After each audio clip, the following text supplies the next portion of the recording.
Hello and welcome to the Friday session. Thank you for joining me. Today we're going to continue our monologue work and we're also going to focus on something else. We're going to focus on attention.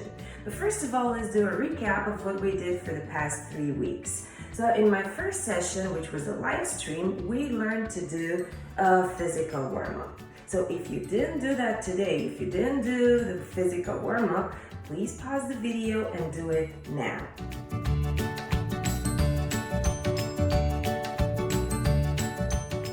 On our second Friday session, we worked on a vocal warm-up. It was longer than the physical warm-up, or it looked like it is, but it's actually not. So if you didn't do your vocal warm-up and the tongue twisters, please pause and do that now.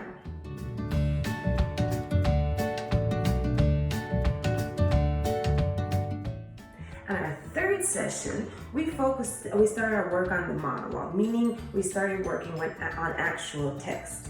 So we spoke about given circumstances, the 5 W's, who, where, when, what, why, and we added one extra specific for the monologue. Who are you talking to? And remember, I asked you to write them down on a piece of paper. I mean, you can write them on your phone, it's fine. It's important just to write them. So if you haven't done that for your monologue by now, please pause and do that first.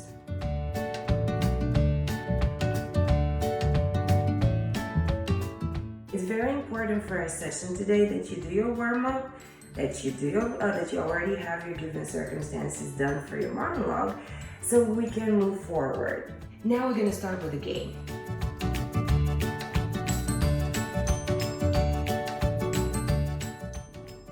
The game we're going to play today, it's an attention game. What is very important about this game, the most important rule, is to not cheat. Alright? Promise. So, the way we're going to play the game, I will be in front of the camera for 5 more seconds, and then I'm going to step out of the camera and I will ask you some questions.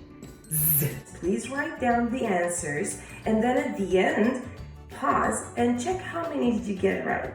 So, the name of the game is What Am I Wearing? And I will be out of the camera, pay attention. I will be out of the camera in 5 seconds. Please don't pause. Please don't go back. Don't rewind. Be honest. Don't cheat. All right? Ready? Okay. What color are my pants? What colors are on my shoes? What is the drawing or the picture on my t-shirt? How many colors are in my hair? How many colors are in my hair? What color is my headband? What color is my nail polish? How many colors are on my t-shirt? Am I wearing earrings? How many earrings am I wearing? What is written on my t-shirt? So how many did you get right? Did you get the color of my headband right? Did you get the colors of my hair? It doesn't matter. It's not important how many did you get right, how many did you get wrong. What's important is for you to keep practicing. This is a game you can play in your house with your family. You can just try, you don't have to talk to them. You can just look at them and try to remember what are they wearing, what colors, I don't know, all sort of things like that. You can go outside and try to remember how many cars did you see, how many buses did you see, how many people, what were the people wearing, how many cops did you see, how many trains did you see. You can play this game a lot and in a lot of ways.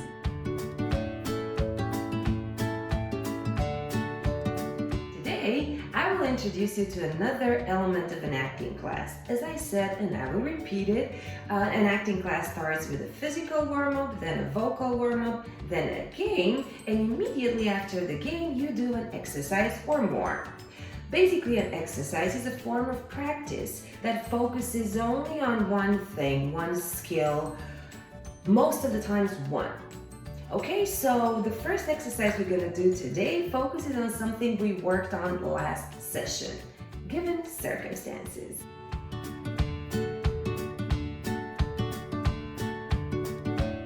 The way I would like for you to do the exercise is to film yourself, but not with the camera in selfie mode. Turn your phone around, put it somewhere that it can film you, and don't look at yourself. Just press play, wait until I'm done with the exercise, and then look at yourself. This is option 1. Option 2, don't film yourself if you don't want to, but just make sure that you observe what's happening to you all through the exercise. That's the purpose of the phone, with the filming, so you can see what happened to you. All right? But if you don't want to film yourself, just make sure that you observe. Observations are a very important part of an actor's work, and they are directly connected with attention. I remind you that's what we're working on mainly today. All right? So if you're not filming yourself, make sure that you pay attention to how your body feels during the exercise. What are you thinking about? How do you feel? How do the changes in the exercise changed you? How does your body transition from one part of the exercise to the other? How does that make you feel?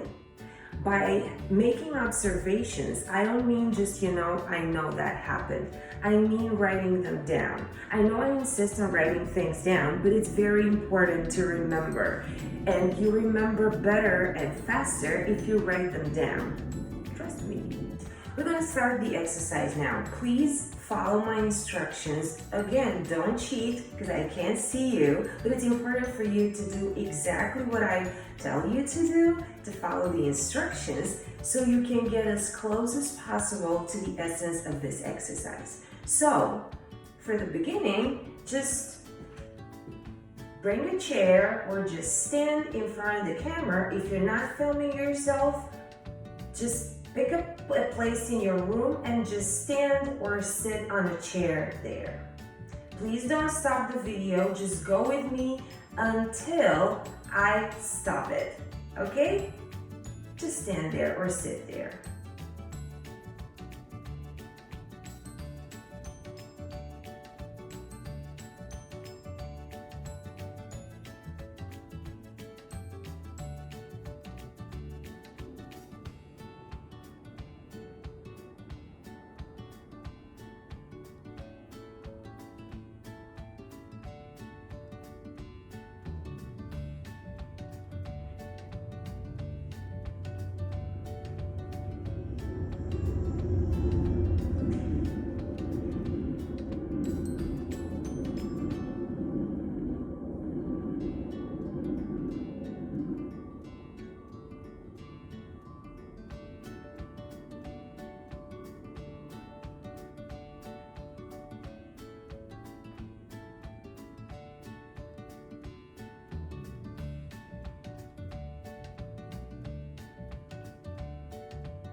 If you got bored and got out of the room, if you stopped and started again, if you did anything else but what I did, please go back and do it again. It's very, very important that you do that exercise.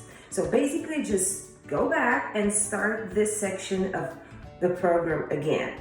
All right? So if you didn't do it, if you got bored, if you gave up, go back and do it. It's not a long time. When I do this exercise in class, this time of just standing there is longer, but please do it again if you didn't do it like I did it. Okay? So now, how did you feel? Did you feel good? Did you feel bad? How was your body? How was your breathing? Did you feel like you're running out of breath? Did you get bored? What did you feel? Did you feel like, oh my God, why am I doing this? Did you feel like, okay, did you feel nervous? Did you feel annoyed? How did you feel? Put a name on it, okay? Just make a real and honest observation of how did that state make you feel.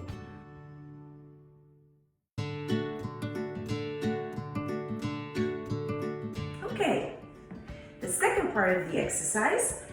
Now, you're still standing there. Go back to that place if you moved. So you're standing there or sitting there, whatever you chose. Just don't change them. If you chose to stand, stand.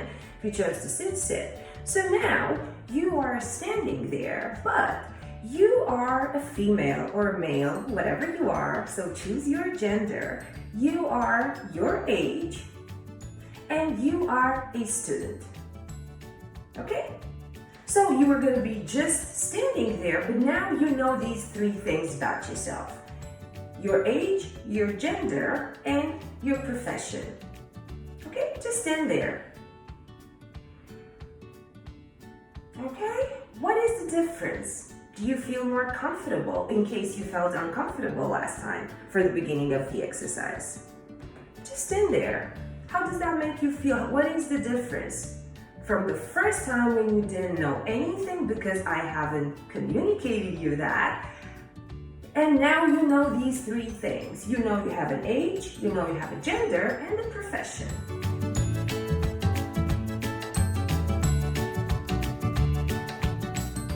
So now while you're standing there, you, the student, are in New York, okay, are in a bus station, and you're standing in a bus station or you're sitting in a bus station.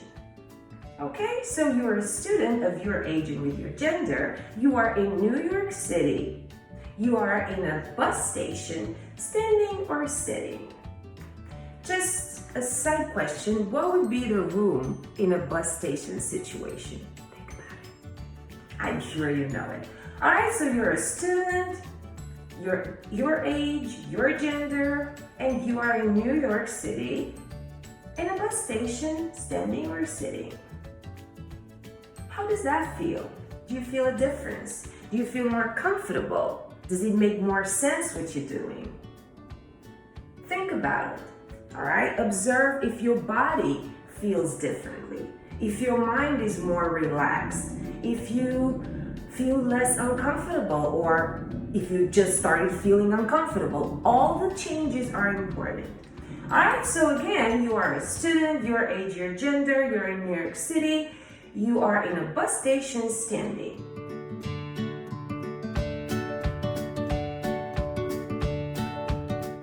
Now it's spring, it's 2020, it's spring, and it's 12 p.m., it's noon. All right, so you're a student, your age, your gender, you're in New York City, you're in a bus station, standing or sitting, whatever you chose. It's 2020, it's spring, and it's noon. These are very specific circumstances in a way, all right? What is the difference? How does your body feel now? How do you feel yourself? Are you more uncomfortable, less uncomfortable? What's the change? Did anything change?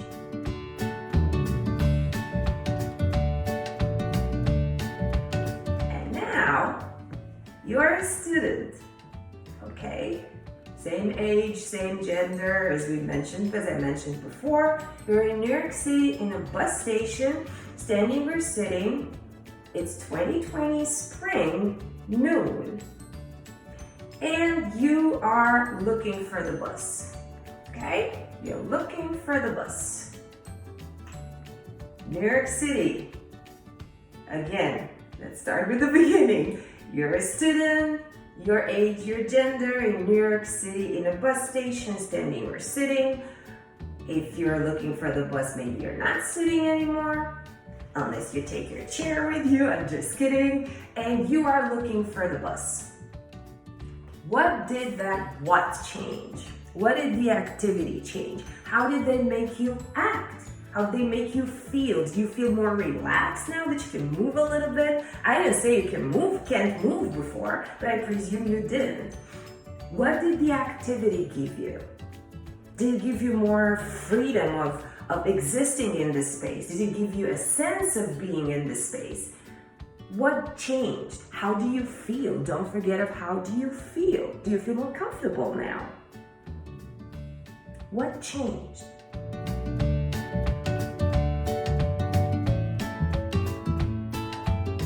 And the last stage of the exercise. You are a student, your age, your gender in New York City, in a bus station, standing or sitting. You are in New York City and in 2020 spring at noon looking for the bus. Why are you looking for the bus? Why are you in the bus station? You are going to your grandmother because you have to give her medicine, and if the bus doesn't come in 5 minutes, you're gonna be late, and she has to take her medicine at a specific time. So the why is, I need to get to my grandma with her medicine now. That adds something to the exercise. So put yourself in that situation. All right, you are in a bus station in New York City in the spring of 2020 at noon. You're a student. You'd ask, why is that important? Why is that important in this situation that you're a student? You're in New York City in the spring of 2020 at noon, all right? Now, you're looking for the bus. Why are you looking for the bus? What is your why in this situation? You have an urgency. I made the exercise a little easier, creating an urgency, because that makes everything more real. All right, so the urgency is you have to get to your grandma as fast as you can because you have her medicine and she has to take them. So how do you feel now? How is your body now? How do you feel your body? Are you more energetic? Are you not? How do you feel being in an acting situation with all this baggage of 5 given circumstances? Do you feel more comfortable? Do you feel more connected to what you're doing, to the situation? An imaginary situation, you're still in your house. So this imaginary situation that you just went through, how real did it become the more you added details to it? How did the activity change the way your body moves, the way you feel, the way you think? How did the why change everything before? How did the urgency of the why move you in a different rhythm? How do you breathe? What are you thinking about? Do you feel comfortable? Do you even think of comfort right now that you actually have a problem? Please write down your observations. Right now you can stop the video, your video if you're filming, and look at yourself. And write down the notes, write down what you notice. It's very important to do this exercise right. And again, honestly, don't stop, just do it as I did, from one to the other, because it's a way of physically learn how important the given circumstances are. If you did the exercise right, meaning the way I told you to do it, so following my instructions, you will probably notice that the more you know about the situation you're in front of the camera or on stage or in rehearsal, the more you forget you're in a scene. You forget you're in front of the camera or on stage or actually playing a character because you're connected to the actual problem that you have in that situation. Okay? So now apply that to your character. Put your character in those situations, put the given circumstances on your character, place your character in the actual space the character is in the situation, and start doing the activity. Don't start reading the monologue yet or performing it. Just do the activity and think of all your given circumstances. Think of the text of what are you saying, why are you saying that, and think of the person you're about to say those words to. And then think of your first line. What is the first thing you're saying? And why do you start with that specific thing? After you do that while still doing the activity, if you finished it, start again. Start thinking, where is the person you're talking to right now? Is the person in the room, or is the person about to come in, or you're about to go in? If you're entering the scene from outside, think of what activity could you do behind the door before you enter. So now that you're thinking of the other character, the person you're talking to, start thinking of the details. What is the person wearing? How does the person look? How does the presence of that person make you feel? Are you happy she or he's here? Are you upset? Were you waiting for that person? You're surprised the person came. Or whatever you choose, but make sure that you connect with the person you're talking to before you start talking. Even if you don't see the person is not in the room, think about, you either know she or he's gonna come and that makes you feel in a certain way while you're doing the activity, or you don't know that person's gonna come. That means that when the person comes in, or when you see the person, it's gonna change something in the rhythm of your activity.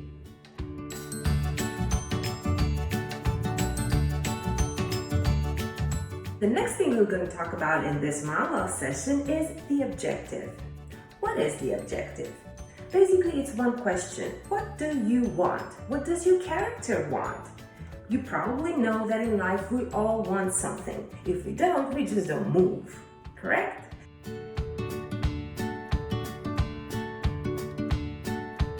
What do you want right now in this scene, in this monologue? What do you want? We found out already why are you talking, but what do you want? Why do you use those specific words? What makes you talk? What do you want? Okay, so pause and write down, what do you think your character wants?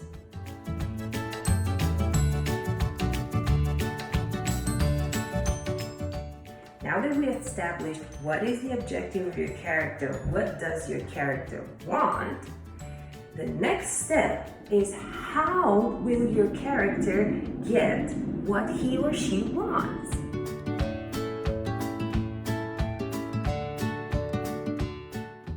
When we work with tactics, we use active verbs. What are active verbs? They are verbs that make you do an action. Not necessarily physically, but do an action with your words. You're doing something with the words. And we identify that activity, that mental activity, most of the times, we identify that with an active verb.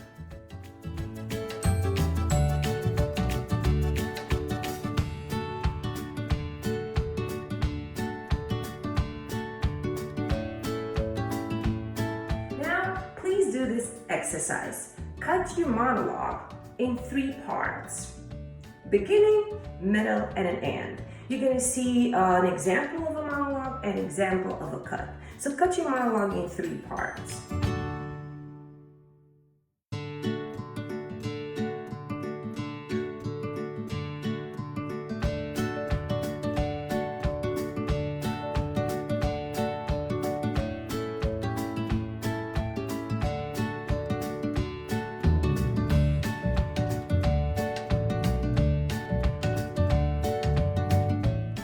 now, from the list of active verbs, please choose an active verb for each of the sections of your monologue. One active verb for the beginning, one for the middle, one for the end. And now, after you make that choice, please read the monologue 3 times and see how the active, don't forget about the objective, don't forget about what you want, but see how the active verbs for each section changes that section. And all the entire thing changes your monologue.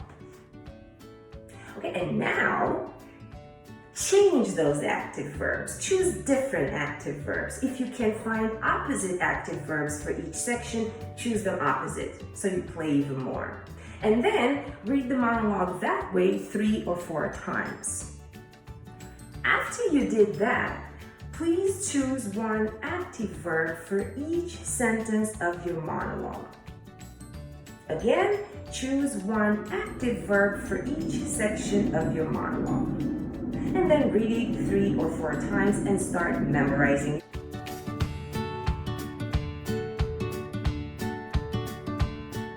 Before we end this session, I would like to talk to you a little bit about self-taping. As I mentioned last time, I would like for you to self-tape your monologue. Not just for me or for you or for us, because it's a thing that actors do a lot these days. We were doing that before the situation happened, but right now we're doing that all the time. So it's a good tool to have, and I would like for you to see yourself. But I would also like to give you some feedback.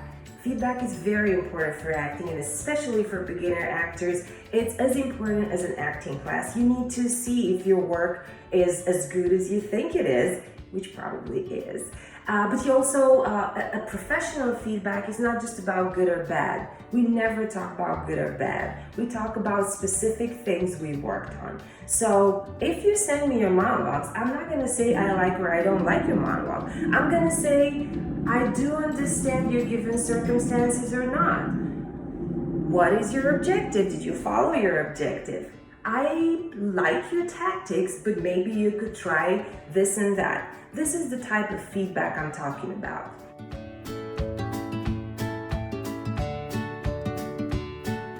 It doesn't have to be professional, it doesn't have to be a lot of work. Basically, you film with your phone, as I'm doing right now, you basically put your phone in a self-tape mode, or you film yourself with your laptop or with your computer.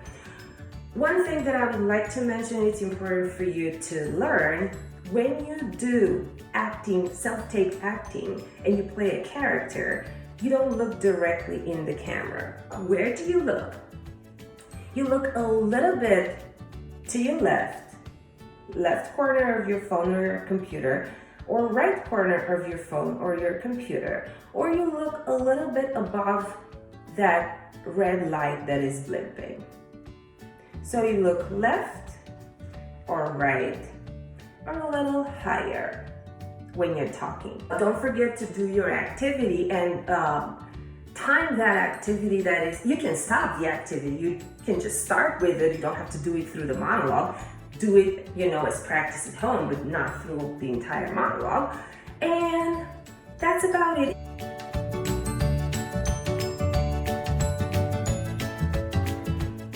When you send the monologue, you will send it to this email address.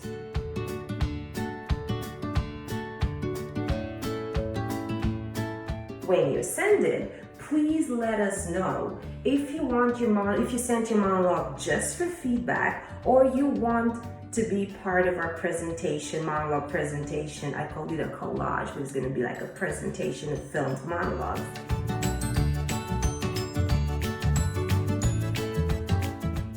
This is the end of our session today, and this is the end of our Friday sessions for the moment.